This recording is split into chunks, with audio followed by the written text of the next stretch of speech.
Hoje estou recebendo aqui, o nosso assunto hoje é discutirmos sobre apologética, caminhos da apologética, e dentro da apologética cristã, a apologética é uma ciência mais ampla, mais abrangente. Então você tem a apologética científica, com alguns irmãos que são grandes nomes aí na apologética científica. Eu posso falar aqui do Tassos, do Eberlin, enfim. Tem o Adalto Lourenço, né, o grande nome também. Aí tem a apologética teológica, apologética da heresiologia, apologética e tal. A minha primeira formação foi na apologética no campo de seitas e heresias. Então, trabalhei lá no Instituto Cristão de Pesquisa. Eu, aliás, fui funcionário durante 7 anos e pouco. E eu sou muito grato. Conheci e estudei pessoalmente com o pastor Natanael Rinaldi, enfim, tantos outros nomes que são importantes na história da apologética, levando em conta essa divisão da heresiologia, seitas, heresias e tal. E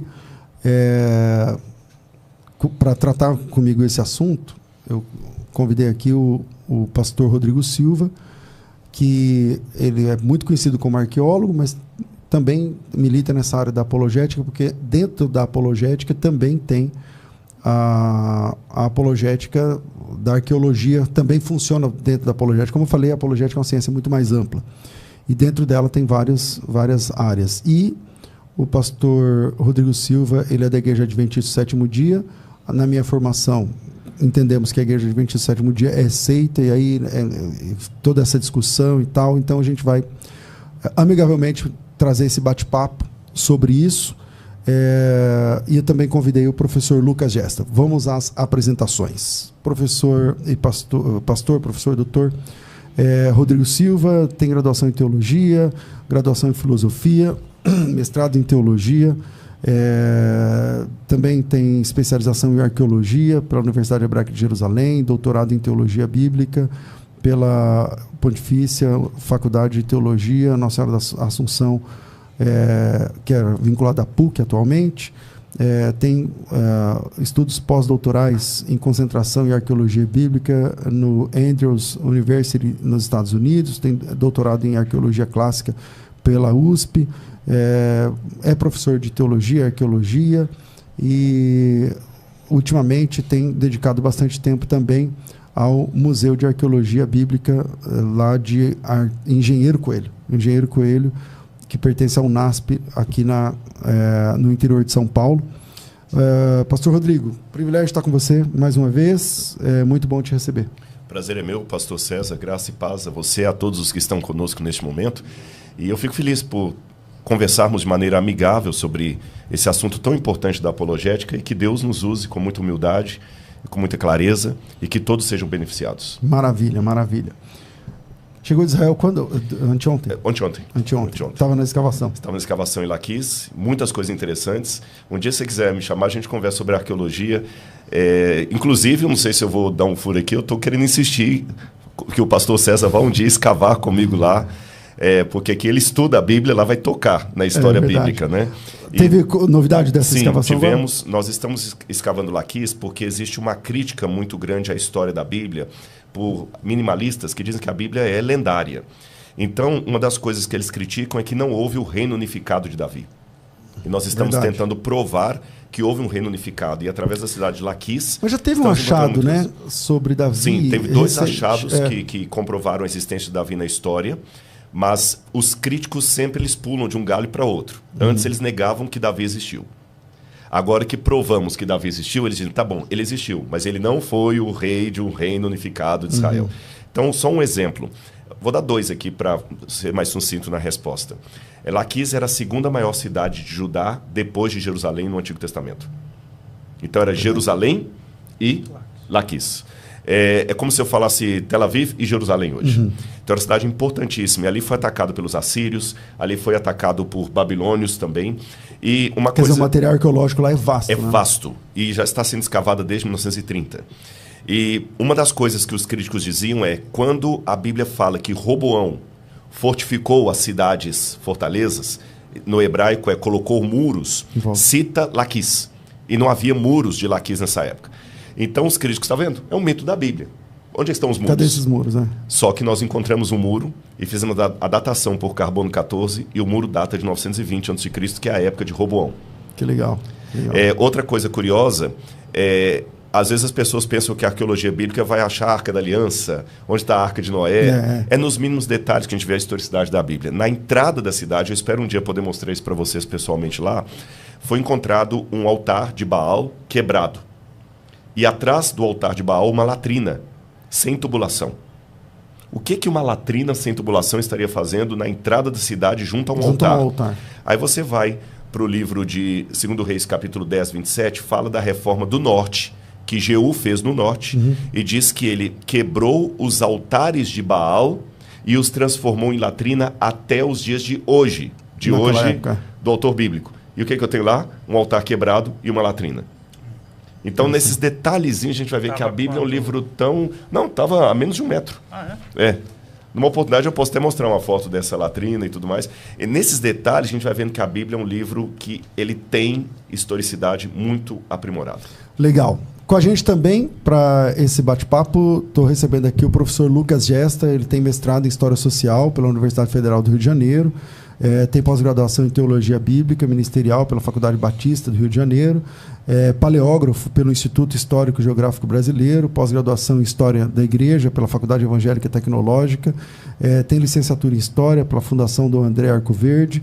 E pilota alguns programas de pós-graduação em algumas faculdades e universidades no Brasil. E aqui na FTB está começando a pilotar e coordenar o programa de especialização em História da Igreja, e a gente está no meio de uma imersão que termina hoje. Eu falei, cara, chega mais cedo e vamos embora bater esse papo. Gesta, ele é carioca, então eu falo gesta, porque os cariocas, ele colocam um i no meio das palavras.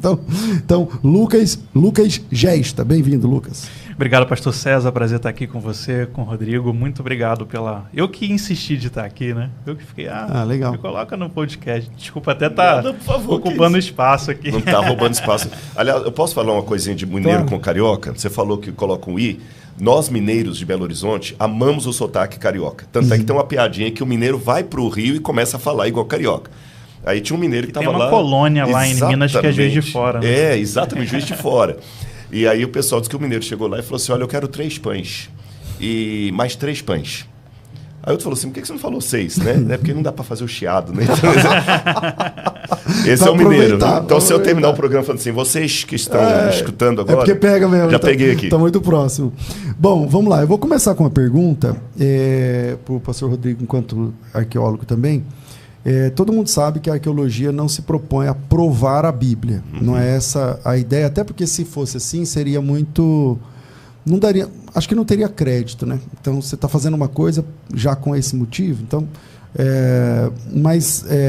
a arqueologia tenta dialogar com a história, oferecendo o cenário, o pano de fundo em que aconteceram os eventos mencionados no texto. No entanto, o senhor poderia mencionar alguma descoberta ou artefato que mudou completamente o ponto de vista acadêmico sobre a historicidade de algum detalhe da Bíblia? Você já falou aqui de Davi, falou agora desse detalhe do altar de Baal, mas o que mesmo que não seja pelas suas mãos, mas que você pode citar? Não é um modo de produção, não é um modo de produção forte. Ainda falou o nome de uma cidade construída com trabalho semita, né? Que, se eu não me engano, você tem Avares. Ramsés II. Em Avares, que seria a capital dos Ixos. Você tem a cidade de Tal al-Dawar, que é justamente essa cidade. Eu tive lá, hoje é um favelão. Um favelão. E lá você tem todo favelão no Egito é pleonasmo. Exatamente. É pleonasmo. Mas lá é pior. Lá é pior. O Cairo é muito melhor do que lá. E você tem um lugar que moraram pastores perto do palácio do faraó. Tem muito indício. Realmente, a gente trabalha com fragmentos. Eu não tenho o quadro completo. Eu não tenho um achado para cada versículo da Bíblia. Você está entendendo? Mas a gente não trabalha com, a gente trabalha com amostragem. É igual a eleições para presidente. Como é que uma eleição, uma estatística seriamente feita? Como é que eu sei que o Tancredo Neves será o presidente do Brasil e não Cecília Meirelles? É que o pessoal trabalha com a amostragem da intenção de votos. Então, quando eu pego um livro do passado, qual a amostragem de comprovação histórica que ele tem. Você tem a aquela... arqueologia, ela, como você falou, você acabou de descobrir ali um sítio novo. Então você tem muita coisa para construir. A Babilônia já foi dita que era mentira, que não existia. Ela só foi descoberta em 1889. Tem um espírito crítico na academia alemã que quanto mais você desconstruir, quanto mais você provar que é mentira, quanto mais você trazer alguma coisa inédita para ir contra o status quo da religião cristã, mais você recebe atenção... crédito, patrocínio, crédito. Então, na verdade, isso se tornou uma própria ética da profissão histórica alemã. E numa época que está surgindo a teologia liberal, está surgindo também a história das religiões, está surgindo o historicismo alemão. Então, meio que viciou você tentar desconstruir, desprovar a Bíblia, e depois de você fazer isso com outros autores da antiguidade. Então você tem toda a história homérica, que é puramente mito. Aí, se eu não me engano, agora descobriram na Grécia uma construção que mostra um culto lá antigo que casa com um dos trechos de Homero, não lembro agora qual que é. Então, o que a gente precisa entender é que não tem como você falar que a arqueologia desmente a Bíblia por uma coisa que ainda não foi conhecida, não foi descoberta. A não ser que você encontre algo que desminta a Bíblia. Aí você poderia até falar isso. E do ponto de vista histórico, essa própria ideia de fato, né?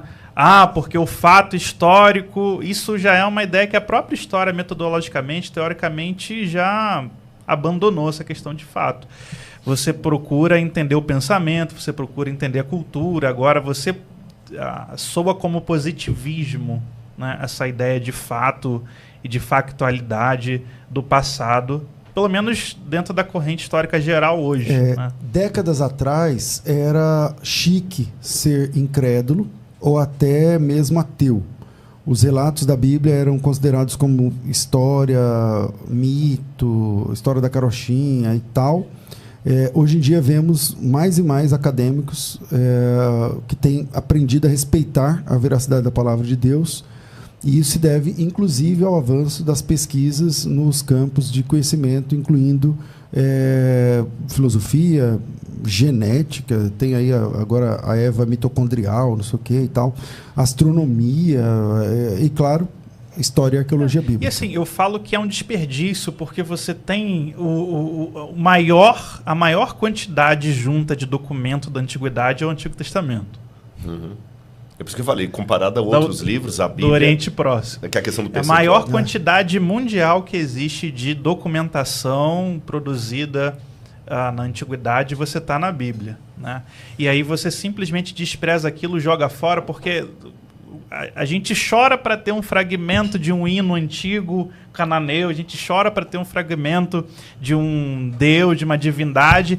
E ali no Antigo Testamento a gente tem história dos povos circundantes, das religiões, das divindades, de práticas culturais. E aí você joga isso tudo fora porque é a Bíblia. Porque E, na opinião de vocês, Rodrigo, vamos lá. Quais são as principais... Faltou essa última parte, né, das principais descobertas, assim, que faz com que a Bíblia ganhe essa moral que não tinha, pelo menos, antes? Eu vou responder dizendo o seguinte, só um detalhe que, por mais que tenham muitos acadêmicos que estão reconhecendo isso, como você falou, nós somos minoria, e cada vez mais minoria. Grandes instituições americanas, conservadores, estão fechando as portas. A Trinity University, por exemplo, lá de Chicago, fechou o departamento deles, foi vendida por uma empresa secular, que tinha um Hofmaier, que era um egiptólogo sério. A Igreja Batista do Sul tinha uma universidade incrível com departamento lá, você sabe os Batistas do Sul, né? Fechou as portas também, porque a Johns Hopkins está fechando. Então, exatamente, nós somos minoria e temos que entender isso. A gente tem que ter o Espírito, porque com o Espírito Santo, uma queixada de jumento se torna um objeto libertador na mão de... Sem o Espírito Santo, queixada de jumento é só um osso. Mas nós somos minoria, não sejamos otimistas. Deus está abrindo portas lá na Universidade Hebraica, coisas maravilhosas e que estão acontecendo. Somos o maior time de voluntários, igual está sendo do Brasil. Isso é uma virada de chave. Agora, falando a lista de alguns achados aí, por exemplo, vou tentar fazer pelo menos os top 10. Vamos lá. Os manuscritos do Mar Morto. Sim, claro. Porque eles mudaram tudo. Qual a importância, Rodrigo, dos manuscritos do Mar Morto? Para eles eu não preciso explicar, mas para você que está assistindo de casa, até o achado dos manuscritos do Mar Morto, e eu vou entrar na área que você gosta, que é o hebraico, o manuscrito mais antigo em hebraico que nós tínhamos do Antigo Testamento era o papiro Nash. Exato. Nash, que ele era do tamanho de um... Ele era um centímetro. Um centímetro, menor que um celular desse aqui, e datava do 1º século a.C., que trazia um pedacinho dos 10 mandamentos. Fora isso, os textos mais antigos eram todos medievais, 970 depois de Cristo, que é o Códex Metropolitano, aquele encontrado no Egito, Sinaítico. Sinaítico era em grego. O Alexandrino. O Sinaítico é grego. É grego. Era a Septuaginta e o Novo Testamento. Mas o Alexandrino eram textos assim tardios. Então você tem um hiato. Se o Antigo Testamento deixou de ser escrito, vou chutar aqui, 1400 a.C., arredondando, né, o período ali, para 900, eu vou botar 1000, eu tenho 1400 anos de hiato. Aí, em 1947, um garotinho beduíno chamado Mohamed El-Zibdi encontrou acidentalmente jarras com textos bíblicos datados em até 250 a.C. E agora essa data pode ser até mais antiga pelos nossos estudos. E quando você compara, 80% do texto massorético está bem preservado. Até mais, alguns chegam a dizer que até 90%. Os 10% de diferença que tem são coisas mínimas. Por exemplo, Isaías, que é o texto completo, o que está diferente? No Isaías massorético, o nome de Deus é referido 3 vezes. Kadosh, Kadosh, Kadosh. Santo, Santo, Santo. No de Qumran, 2 vezes. Mas eu não preciso de 3 vezes o nome de Deus para provar a Trindade. Então não mudou nada para mim. Né? É uma questão de soletrar a letra, como se escrevesse farmácia com F ou com PH. A altura de Golias, que a gente viu que não era aquela altura de quase 3 metros e tanto, era um pouco mais baixo. E é interessante coisas que mínimas. Para validar outras coisas, se tiver 50% de erro, tá ótimo, tá vendo? Isso aqui já prova que não sei o quê. Mas quando fala da Bíblia, se tiver 0,5% de discrepância, nem é erro nesse caso, aí a pessoa já fala, então... Tá. Mas o mais importante aconteceu, quer dizer, nós temos agora um documento que é antiquíssimo, que prova a veracidade e que também é cópia. Se é cópia, então... E outra, em 1400 anos a Bíblia não foi alterada. Porque esses textos de Qumran foram escritos antes de existir cristianismo, antes de existir igreja católica, alguns deles, né, porque outros são contemporâneos da época de Jesus. E eles ajudam até a reforçar, por exemplo, tem uma aparente contradição na Bíblia, quando você pega Atos com Êxodo, o número de pessoas que desceram ao Egito eram 70 ou 75. Em Qumran mostrou que o texto do Novo Testamento estava correto. É um erro do copista medieval.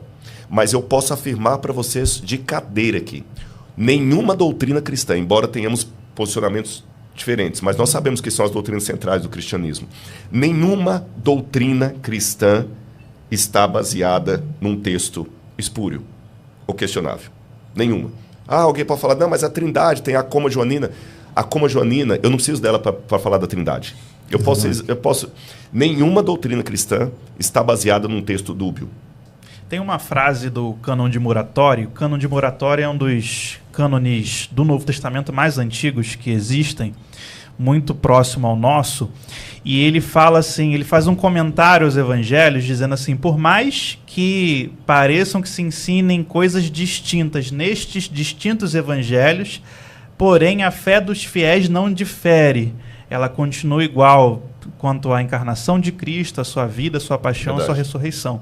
Então, quando a gente fala que há variáveis num manuscrito de Qumran, numa versão grega, com as versões medievais, com as versões antigas, não interfere em absolutamente nada do que a base do cristianismo acredita. E outra coisa, você achou muita coisa no Mar Morto, mas tem muita coisa lá. Tem, pode ser que a gente vai descobrir. Talvez a gente encontre até textos mais antigos. Porque não é impossível, não é uma questão de fé. Isso é história, está tudo soterrado. São 2 milênios de guerra. E antes dos 2 milênios de guerra da nossa... depois de Cristo, tem os milênios de guerra anterior. É Seleucida, é Ptolomeu, é Romano, todo mundo destruindo, passando por cima. É Macabeu, é Bar-Corba. Então você vai entulhando aquilo, é o processo de deterioração, é deserto, enfim.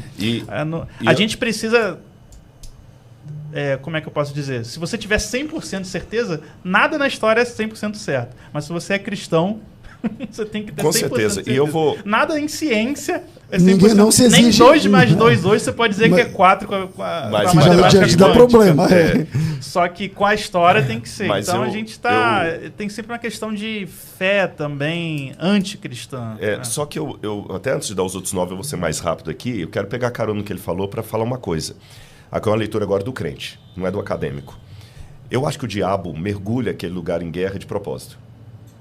Porque eu não conheço na história nenhuma cidade que foi tão atacada, destruída. E o que tem em Jerusalém? Eu amo Jerusalém, eu amo Israel, já foi lá várias vezes, mas vamos assim ser frios.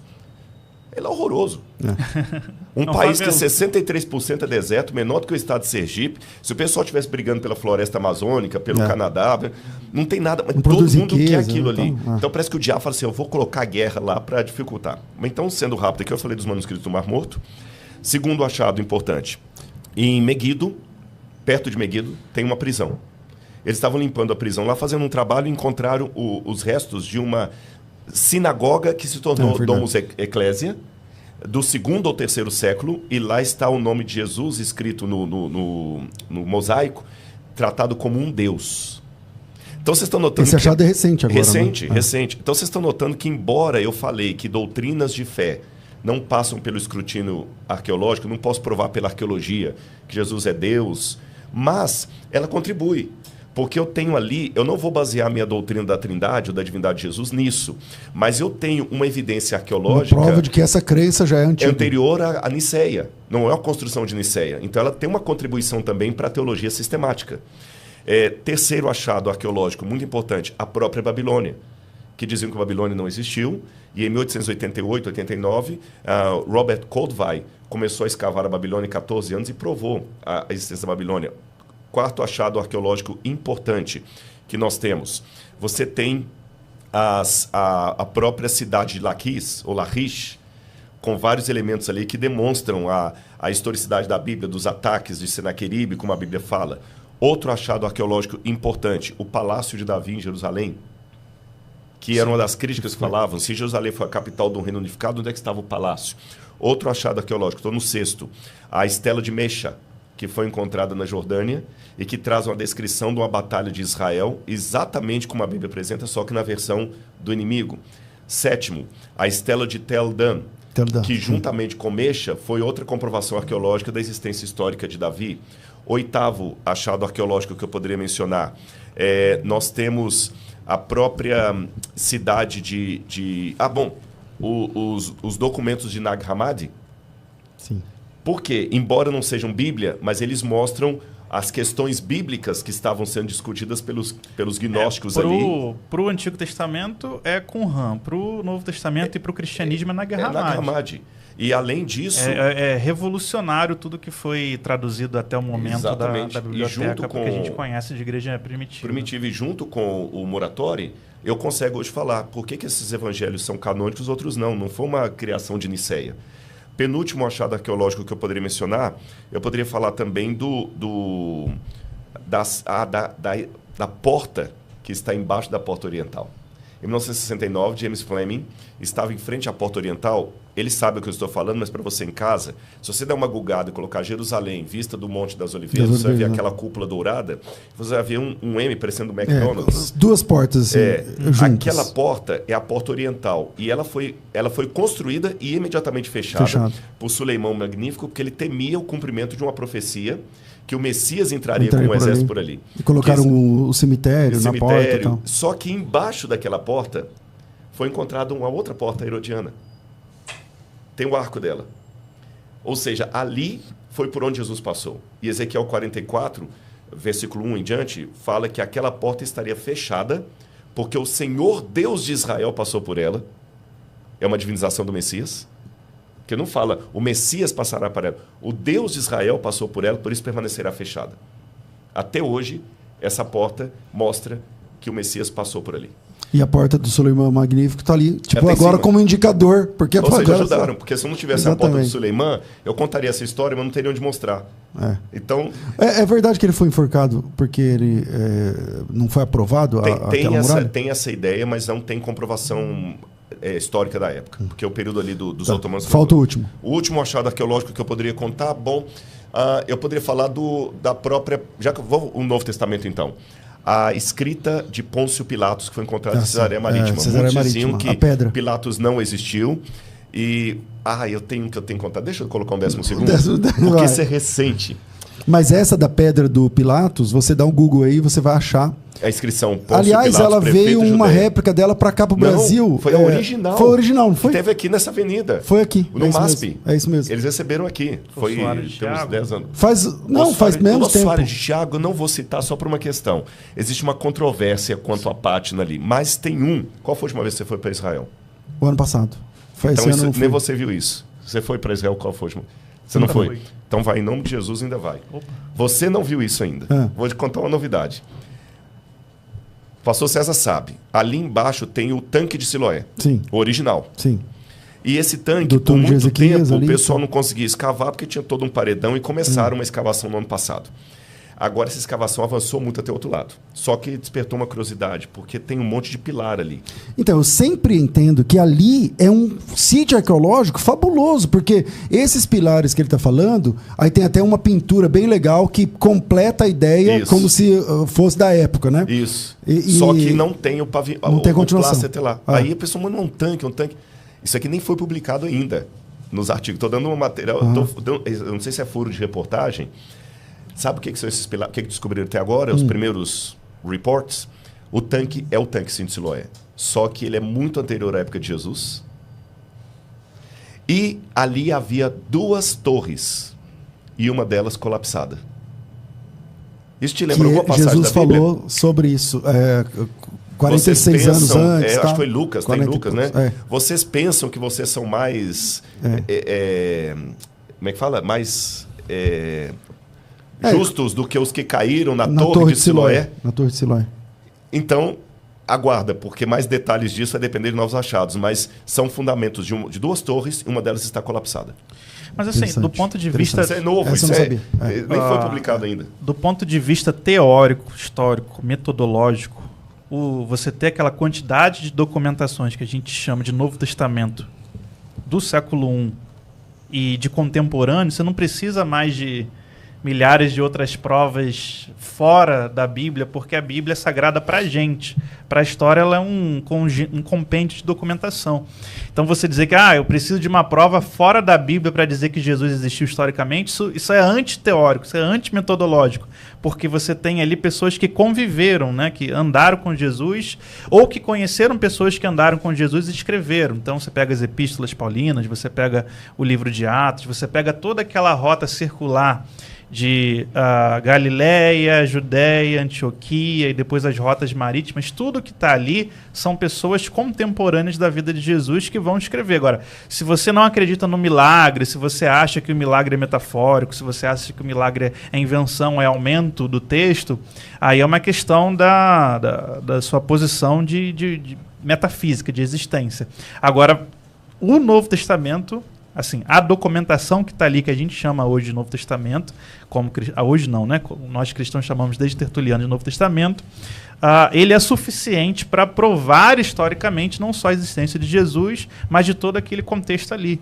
Porque não existe... eu quero saber sobre Alexandre o Grande, eu quero saber sobre qualquer rei babilônico, rei assírio. Eu não tenho quase nada. Eu tenho estela, eu tenho um trecho, eu tenho uma crônica antiga.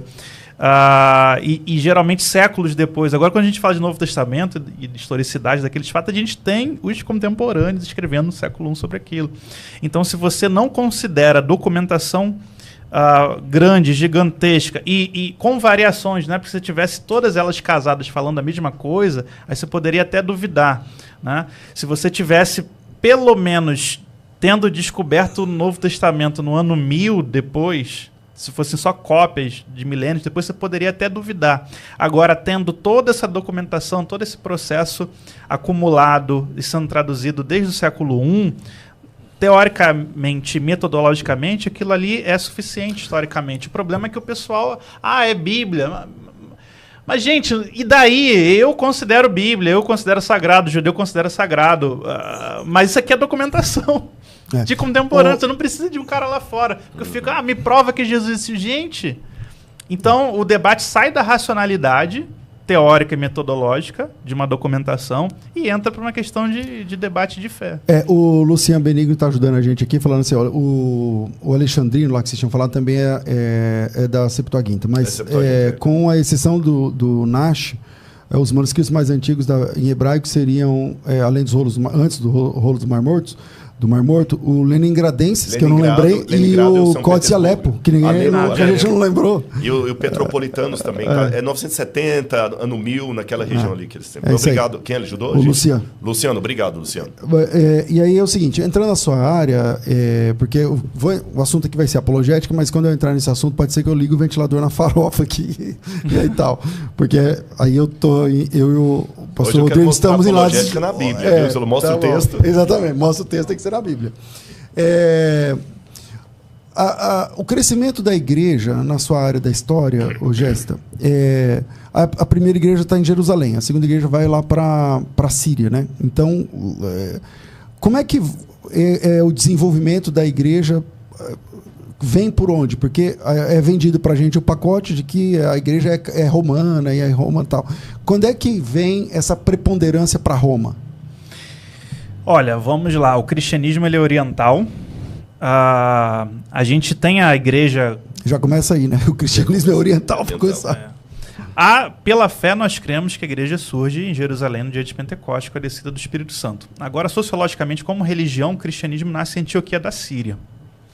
A Antioquia da Síria é que ele vai criar os elementos que vão romper, né, permanentemente com o judaísmo. Você vai ter a substituição da circuncisão pelo batismo, você vai ter a substituição da antiga sinagoga pela eclésia e inclusive vai se utilizar o nome eclésia exatamente para se afastar dos judeu-cristãos, onde vai entrar a prática do domingo, onde vai entrar a teologia da graça, onde vai entrar a teologia do Espírito Santo, que é muito importante a gente ver que se fala muito sobre o Espírito Santo no Corpus Paulino, mas não se fala muito, por exemplo, no Corpus Petrino, em Judas. Então, essa ideia que o Espírito Santo, que é o diretor da igreja, que divide dons e que separa esses dons entre mulheres, coloca em jovens, ou seja, unifica judeus e não judeus, unifica escravo e livre. Então, tudo isso que a gente chama de base cristã, ela está surgindo ali em Antioquia da Síria, pela experiência que eles têm, né, de conversão de gentios ali em massa, por Paulo ter sido trazido já cedo para ali, começar a desenvolver a teologia dele.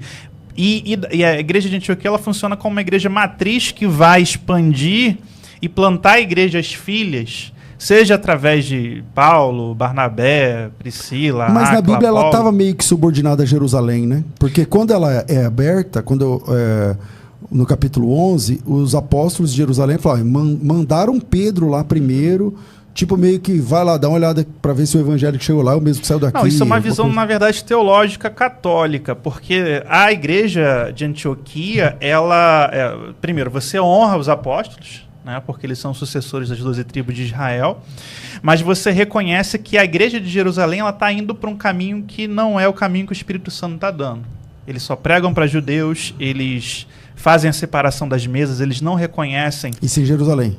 Em Jerusalém, não reconhece nem o gentio e nem o judeu helenista como irmão pleno, tratam eles como estrangeiros em Israel.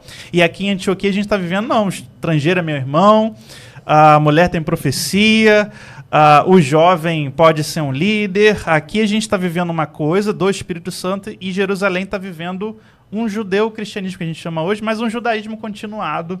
Continua indo para o templo. O que o Pedro está fazendo lá no templo? A gente tem que pregar no evangelho inteiro. O que ele está fazendo lá? Mas o concílio de Jerusalém não mudou um pouco isso aí? Não teve uma aceitação dos gentios? Mas olha que interessante. O apóstolo Paulo morreu... Então, só uma parte. O apóstolo Paulo morreu lá em Roma. Tudo bem, mas qual foi o problema? Ele foi preso pelo quê?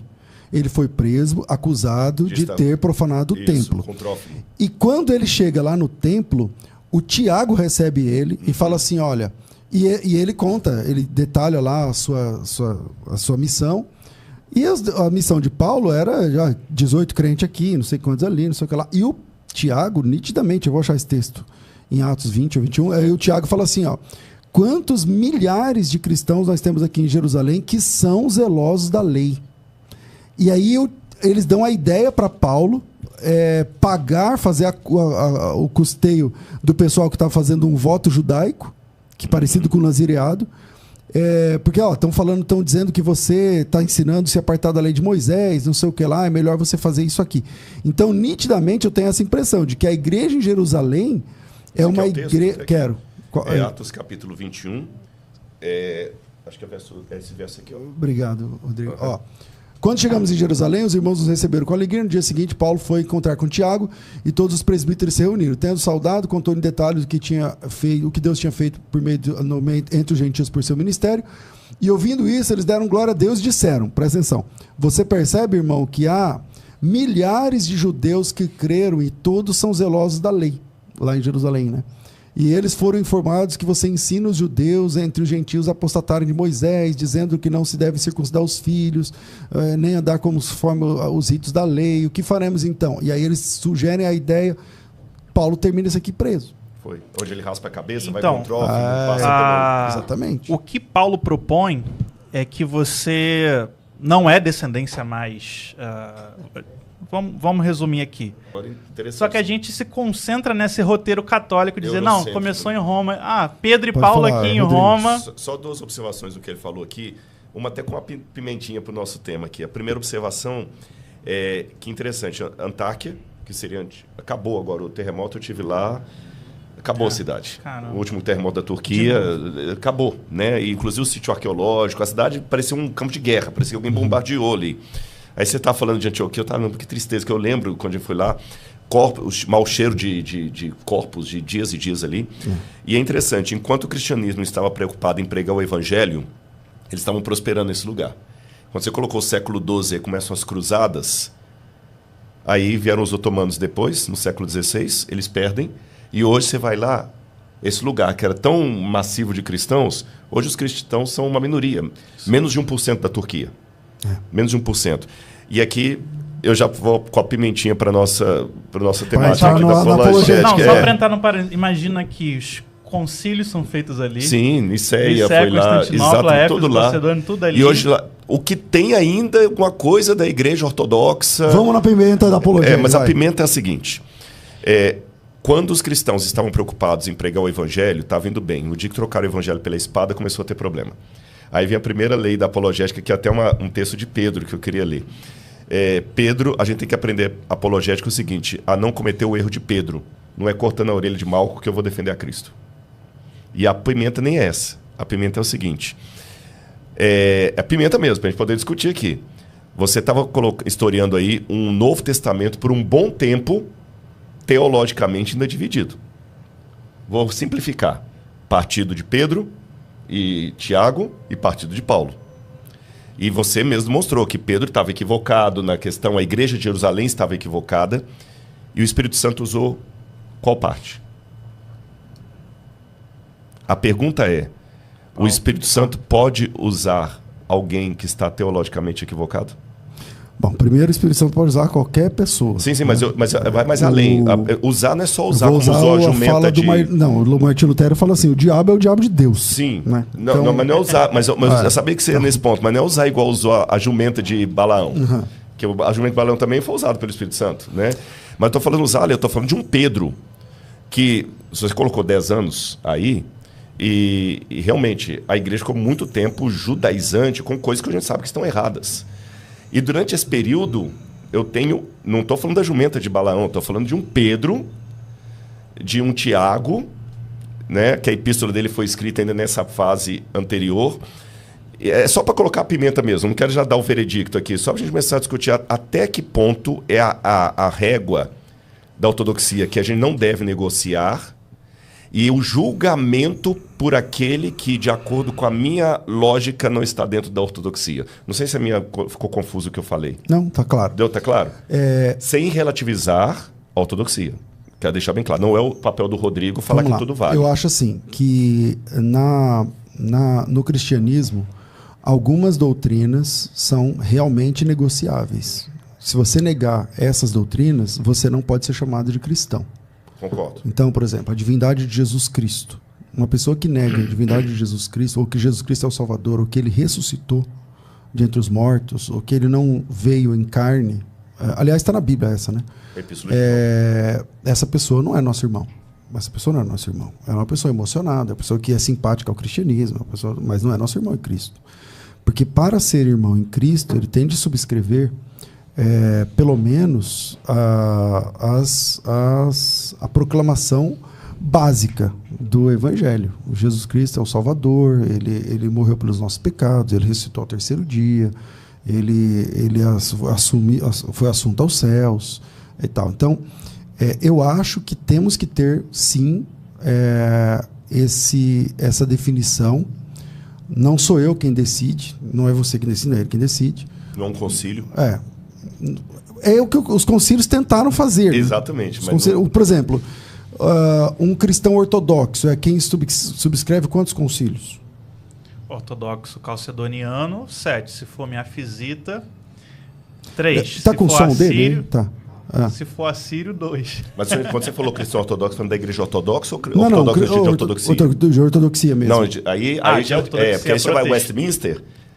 Entendeu? Então, você entendeu? Acho que a dele vai mais. Westminster, aí tem uma discussão sobre 5 concílios, 7 concílios, não sei o que e tal. Qual credo? É o credo atanasiano? É o credo sendo constantinopolitano? E como concilia isso com sola escritura? Então, é sola escritura mais concílios? Então, ou é sola escritura? Olha, tem uma... Você entendeu que eu estou provocando aqui, mas eu não tenho todas as respostas, viu? Tem a primeira resposta protestante sobre isso, sistematizada, num teólogo luterano do século XVII chamado Georgius Callistus. Esse teólogo luterano, ele era filólogo, filósofo, teólogo, e depois de ter feito até o doutorado, né, porque para ser pastor você tinha que ser doutor na Alemanha, ele percorreu Bélgica, ele percorreu Suíça, ele percorreu diversos centros protestantes de pensamento, ali com a reforma, né, se desenvolvendo, virada do século XVI para o século XVII. E ele também teve contato com católicos, e ele era um luterano da linha, né, que a gente chama de Melanchthon.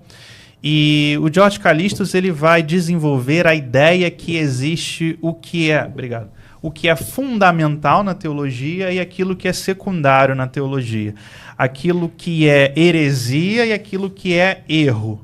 Tá? E o George Callistus, ele vai desenvolver uma ideia que é o consenso dos 5 primeiros séculos. Que, exatamente o que você falou, o que é inegociável para você reconhecer alguém como cristão está no credo apostólico. Então você tem que crer que Deus é o Criador dos céus e da terra, que Jesus é o Filho de Deus, nascido da Virgem. Sem a polêmica do filioque.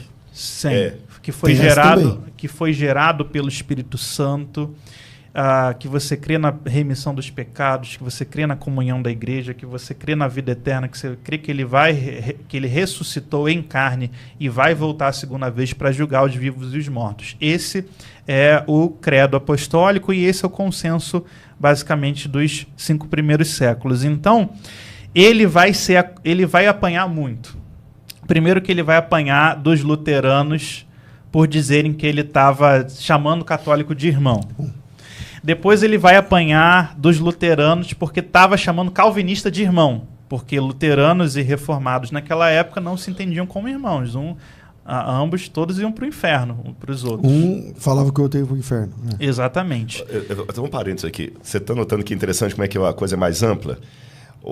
A pergunta que eu estou provocando a história é justamente isso, porque até quando falou adventista, não é irmão, alguma coisa desse tipo, a gente será que não está forçando um conceito de hoje, no passado? Será que está tão arrumado? Hoje, por exemplo, um luterano e um calvinista pode vir num programa apologético, os dois são irmãos. Pela apologia tradicional. Mesmo na variação na soteriologia. Na soteriologia, que para mim é muito gritante a diferença de uma soteriologia calvinista para uma luterana, mas para mim é mais distante que a torcida do Corinthians e do São Paulo. Mas lembra que num passado não tão distante, eu sei que são séculos, mas estou falando de história do cristianismo, Ele está colocando uma coisa que eu ia até pontuar. Um acusava o outro de herege. Sim. Então, às vezes, eu só fico preocupado se a gente não está cometendo um anacronismo de colocar no passado uma coisa arrumadinha, que é uma coisa presente. Vamos lá, na história da igreja... Deixa só uma última frase, só para não deixar... Você já sabe o meu pensamento sobre isso. Pode ficar à vontade. Não, mas você sabe o meu pensamento sobre isso, mas eu quero deixar bem claro para o pessoal. Você já sabe, mas é para o outro. Ele está me conhecendo aqui agora. Não estou relativizando a ortodoxia. Não estou dizendo que tudo vale. Quero deixar bem claro. A Bíblia fala... O cristianismo, ele é... Fugiu a palavra que eu usar aqui. É muito exclusivista. Jesus não falou, eu sou um dos caminhos, uma das verdades, uma das vidas. Ele falou, eu sou o caminho. No grego, muito claro. Você entendeu? Re rodós, re aletheia, re zoe. Então ele colocou bem claro ali, eu sou o caminho, não é um dos. Então eu não negocio isso. Divindade de Jesus, a mesma coisa. Você está entendendo? Mas eu queria só entender um pouco mais qual que é o mínimo necessário para a gente fazer. E o professor Lucas está trazendo essa parte. Mas você vai ter que responder essa também. Você pode fazer a pergunta, mas eu também quero saber. É só que eu não quero manipular aqui só falando. Só por eu estou falando do Jorge Calixtus porque ele é o marco inicial... Qual que é o século dele mesmo? Século XVII. Ele é o marco, ele é o início do diálogo entre religiões, que na verdade o diálogo entre religiões era um luterano com um calvinista. Um luterano com um católico. A partir do Jorge Calixtus começa o lado radical, que vai chamá-lo de sincretista, ele vai ser acusado de sincretismo, por dizer que há erro na Igreja Católica, há erro no calvinismo, mas não são heresias, porque a heresia te joga no inferno. O erro, você está errado. Ele nunca renunciou à doutrina luterana, ele foi ortodoxo luterano até o fim, mas ele falou, não, eu considero calvinista meu irmão, por mais que eu discorde dele da doutrina da ceia, porque não era questão soteriológica que eles se excomungavam. Porque o luterano ele é consubstancialista, né? Não é transubstancialista, mas ele também não é... Isso aí é resumindo. Na verdade, não é nem consubstanciação a doutrina luterana, né? Mas é a presença de Cristo ali espiritual e a versão tipo a de John Wesley, parecida com a John Wesley, seria? Porque o John Wesley fala sobre um mistério, né? Fala, eu não sei definir, mas é um mistério, eu creio que é... O Lutero, ele falava, Jesus está presente acima, abaixo, atrás do elemento, na esquerda, na direita. É um mistério, mas Jesus está presente para Lutero, né? Para os anglicanos, a questão não é a presença de... Perdão, para os calvinistas e reformados de linha de Calvino, porque você tem os reformados da linha de Zwingli, que vai ser que é memorial. Só um detalhe, talvez o pessoal não sabe o que é transubstancial. Acho que é bom a gente explicar, né? Porque nem todo mundo é teólogo.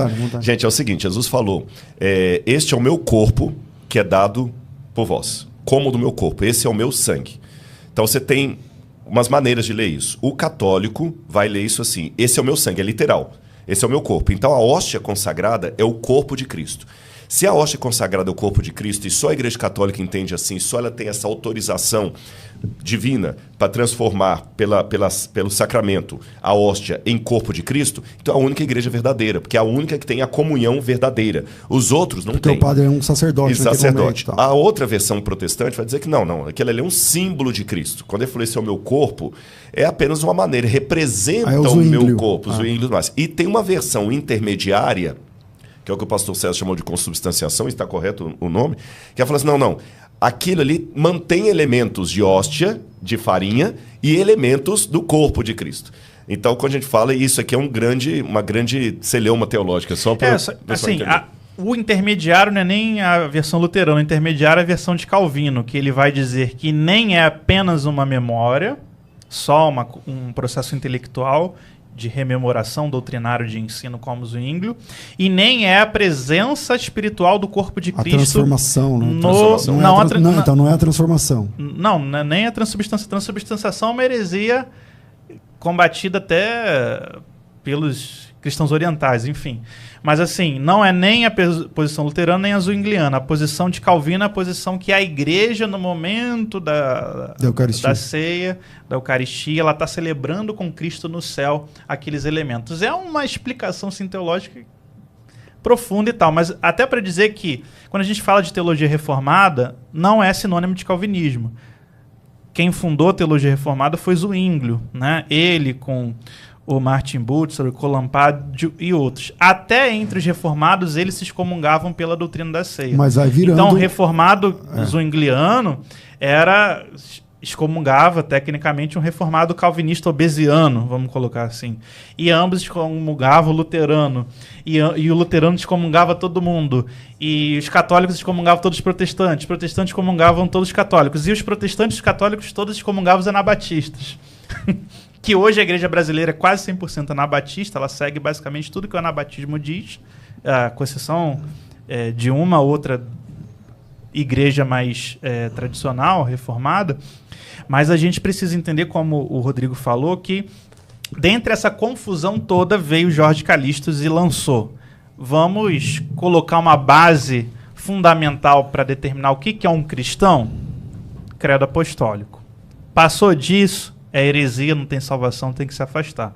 Está dentro do credo apostólico? Continua com a sua doutrina, crê na sua fé, crê na sua interpretação bíblica, mas você não precisa odiar e achar que esse que crê no credo apostólico vai para o inferno, é um demônio. Aí... Vamos lá. Mudou a opinião dela, né? Não. Porque ela não mudou, eu acho. Não, veja bem.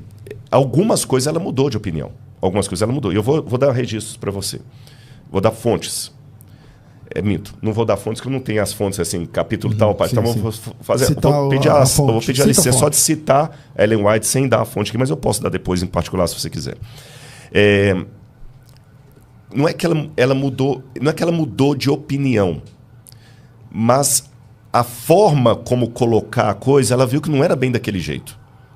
E eu vou até chegar numa coisa que vai surpreender vocês. Nessa fase aí, ela fala: a igreja está atrasada. Temos que construir colégios, temos que construir, mandar missionários para além mar e tudo mais. Em 1888, tem uma crise tremenda na igreja adventista, que quando veio a pregação da justificação pela fé. 1888. Crise de Minneapolis. E Ellen White ficou ao lado de quem estava defendendo a justificação pela fé, que era o Wagner Jones. Mas a maneira como eles estavam apresentando era uma maneira tão radical, tão desrespeitosa com os mais velhos, que ela, em público, falou com eles: olha, vocês estão certos biblicamente, mas estão errados na maneira de apresentar a Bíblia. E Ellen White começa a sistematizar uma coisa ali, que é como deveria ser a defesa de uma verdade cristã. Eu vou dar 2 exemplos que aconteceram nessa época. Nesse decênio agora de 1988 até 1900 e pouquinho. Primeiro, o Butler, que era o presidente da Conferência Geral, queria debater com esses dois sobre justificação pela fé. E tinha um problema, que era a lei em Gálatas.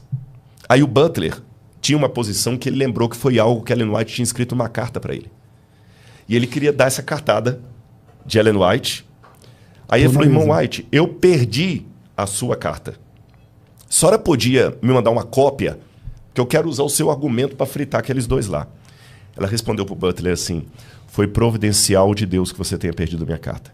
Porque os escritos da irmã White, ela falava de si mesma na terceira pessoa, não devem ser usados jamais para decidir questões teológicas. Deixe que a Bíblia, e tão somente a Bíblia, fale. Eu estou dando um exemplo, mas ele não é único. Eu podia ficar até 2 horas da tarde. Isso é bom.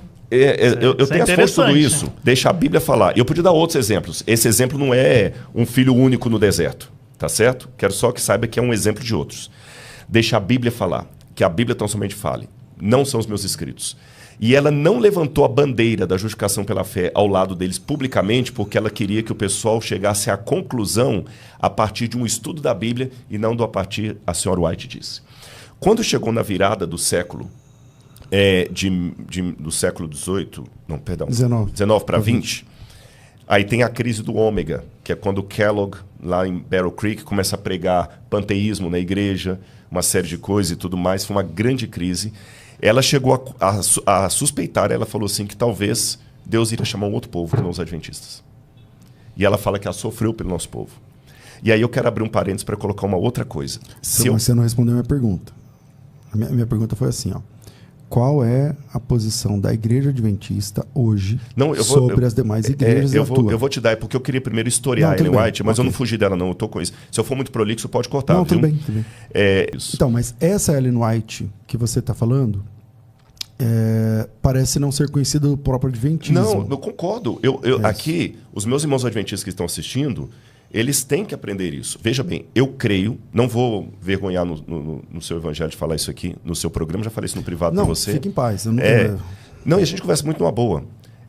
Para mim, Ellen White recebeu o dom de profecia. Eu posso depois dissertar o porquê disso. Mas só para não fugir do assunto, deixar bem claro, eu sou adventista do sétimo dia, eu creio que ela recebeu o dom de profecia. Eu só estou apresentando uma Ellen White histórica que eu admito para você.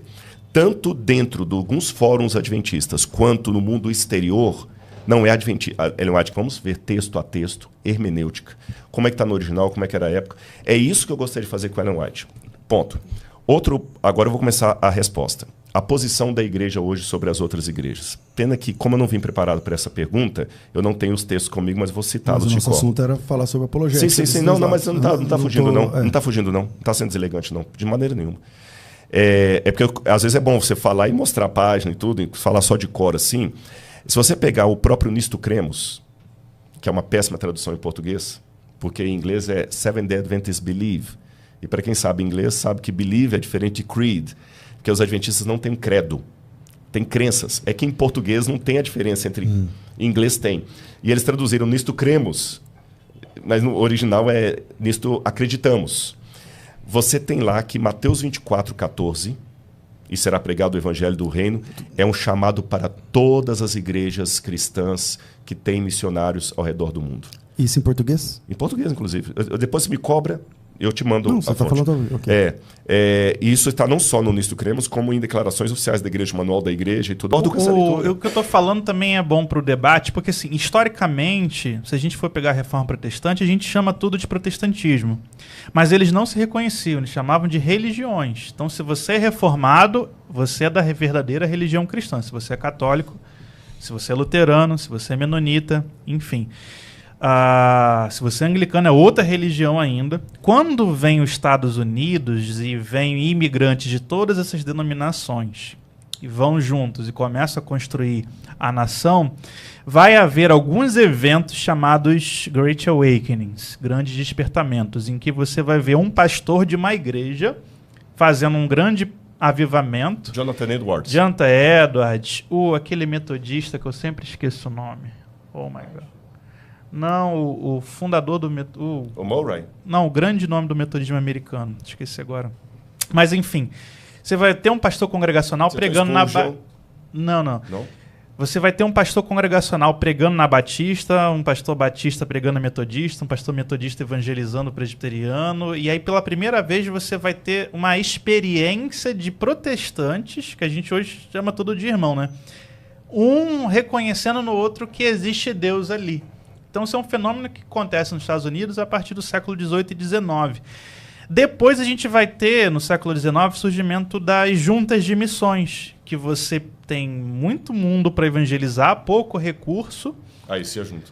E aí, quando está lá no campo, meu amigo, missionário, na China, na Índia, não tem denominação, você vai precisar de cada um. Então, você vai ter outro encontro, alteridade. Congregacionais, com presbiterianos, com batistas, com metodistas. Então, todas as denominações cristãs, elas seguem um exclusivismo e todas elas vão se excomungar até determinado momento que você tem uma evolução. Não, realmente... E aí eu vou citar uma experiência pessoal minha. Na Igreja Batista, a gente cresceu entendendo que adventista era seita e era heresia. Mas toda vez que o quarteto cantava... Arautos do Rei. Cantava Arautos do Rei. Toda vez que o coral cantava a Prisma. E aí veio a década de 2000. Eu nunca... Bom, eu devo ter errado já nisso, né? Mas nunca foi intencional, pelo menos. Eu nunca quis ser uma pessoa, sabe, reativa, que fica... pegando um corte da pessoa e dali fazendo uma teologia e de ficar condenando a pessoa e tal. Eu entendo que algumas doutrinas do adventismo são equivocadas. Não, também. Para mim tem muitas heresias mesmo. Né? São bem complicadas. Então, por exemplo, para mim, a espinha dorsal não é o sábado. O problema maior do adventismo sétimo dia, na minha opinião, o que acontece depois do grande desapontamento. Então, no day after do grande desapontamento, nasce uma doutrina, e essa doutrina ela é exclusivamente adventista, e ela mexe com o sistema de salvação. Então, esse é um problema. A gente pode... Aí fica meu convite, vamos discutir isso também, por exemplo. Doutrina do santuário. Que é a doutrina do santuário. Para o adventista, o pai e o filho agora estão deliberando sobre a salvação das pessoas, começando em Adão E quando terminar esse juízo, é a volta de Jesus. Entende? Então, eu não acho coerente, não acho bíblico, não tem documentação, não tem nada. Então, isso é um problema. Agora, isso não me dá direito de desmerecer pessoas ou de ser, sabe, jactancioso, panfletário, ou reativo. Hater, né? Ódio puro. Hater. Ódio puro. Eu acho que o cristão não pode ser hater. O apologista não pode ser hater. Primeiro, que a palavra apologia significa defesa e não ataque. Por isso que eu falei, não é cortando a orelha de mal. Imagina se o Agostinho fosse hater dos montanistas, eles nunca teriam se integrado de novo na igreja. Então, vamos lá, você que está estudando teologia, quer se formar em apologética, não é porque a FTB tem curso de apologética que eu estou falando isso. Apologética ou apologia é defesa, não é ataque. Quando você sai dando tiro para todo lado, pegando cortes, fazendo reacts, não sei o que e tal, atacando as pessoas, zombando, por mais... Eu não vou falar agora do adventismo, mas por mais esdrúxulo que seja a fé da pessoa... Nós temos maus exemplos no adventismo é a também. fé da pessoa. Claro. Então você tem aqui no Brasil a Igreja Apostólica da Santa Vó Rosa. Você conhece? De criança, de ouvir no rádio. Ok. Programa programa Hora Milagrosa. Hora Milagrosa, no rádio. É uma doutrina teologicamente esdrúxula, porque ela é o Espírito Santo na cabeça desse pessoal. Então, quando você vai orar, você ora em nome do Pai, do Filho e do Espírito Santo, que é a Vó Rosa, da Virgem Santíssima e agora do Santo Irmão Aldo. Toda oração tem que ser assim. Então, por mais esdrúxulo que seja a fé, como esta, a pessoa não merece ser desrespeitosa. Eu não posso ser descortês com essa pessoa falando, peraí, vamos conversar à luz dessa sua ideia. Por que o irmão Aldo é essa pessoa? Por que você entende que a Vó Rosa é o Espírito Santo? Vamos teologar sobre isso. Essa tem sido a minha posição. Então, nesse ponto, eu não acho que a apologética deve ser descortês, o apologista não pode ser descortês, não pode ser reativo, não pode ser hater. Hater e cristão não combinam. Porque o cristão, ele ama. E hater é o odiador, é aquele que odeia. Entende? Então, essa é a minha posição. Entendo que o adventismo... 1 João, né? Se você João. Não conhece a Deus. Eu entendo que o adventismo tem problemas seríssimos na sua doutrina. Estou disposto a conversar a hora que for, aonde for. Não sei se eu tenho competência técnica para isso tudo, mas estou disposto a conversar. Sem nenhuma bajulação. O único ponto que para mim é uma seita assim, mas eu não tenho que desmerecer as pessoas. O único ponto que eu entendo e respeito é que você ainda não me considera irmão, é que isso que é o ponto, o nó para mim. Por que a doutrina do santuário, não precisa responder agora, a gente pode até dedicar mais tempo, a doutrina do santuário, do sábado, qualquer divergência do adventismo, é pior do que a soteriologia calvinista, que você falou determinismo, você foi até... Eu te respondo agora, porque assim... O determinismo você chama de irmão, o assim, Rodrigo não pode chamar de irmão. Vamos lá, na sintonia fina, o calvinista tem o calvinismo supralapsariano e infralapsariano. Você está familiarizado com isso, não? Sim, okay. Mas o pessoal não está. Igual eu expliquei aquela hora, eu acho que é bom... Tá, verdade. Então vamos lá. O supralapsariano, ele entende que Deus determinou, inclusive, o lapso. Inclusive a queda. A queda de Adão foi determinada por Deus. Deus está por trás, no fim, da queda, do pecado, não sei o que lá. Ok, esse é o calvinista supralapsariano. Para o qual subscreve, por exemplo, eu imagino que o reverendo Augusto Nicodemos, talvez. Parece que ele é supralapsariano. Diferente do reverendo Hernandes Dias Lopes, que é infra. O infra entende diferente, mas tudo bem. Mas dentro do calvinismo, supra ou infra, eles não se consideram deterministas. O que eu acho uma contradição de termos. Porque o determinismo é, por definição, a ideia de que Deus determinou tudo. O jogo é de cartas marcadas. Então, a pessoa já nasce salva e perdida. Está acontecendo um estupro nesse momento em algum lugar? É porque Deus quis. Deus quis. Deus quis não. Deus determinou. Determinou mais. Decretou. Deus decretou aquilo. Para mim, isso não combina com o caráter de Deus. Ok? E é a maior prova que vai ter juízo final. Se vai ter juízo final, as pessoas serão julgadas pelo que elas fizeram. Deus é incoerente. Então, não dá. Agora... por que é diferente? Porque dentro do calvinismo, nem todo calvinismo é supralapsariano. E a ideia é no ordo salutes.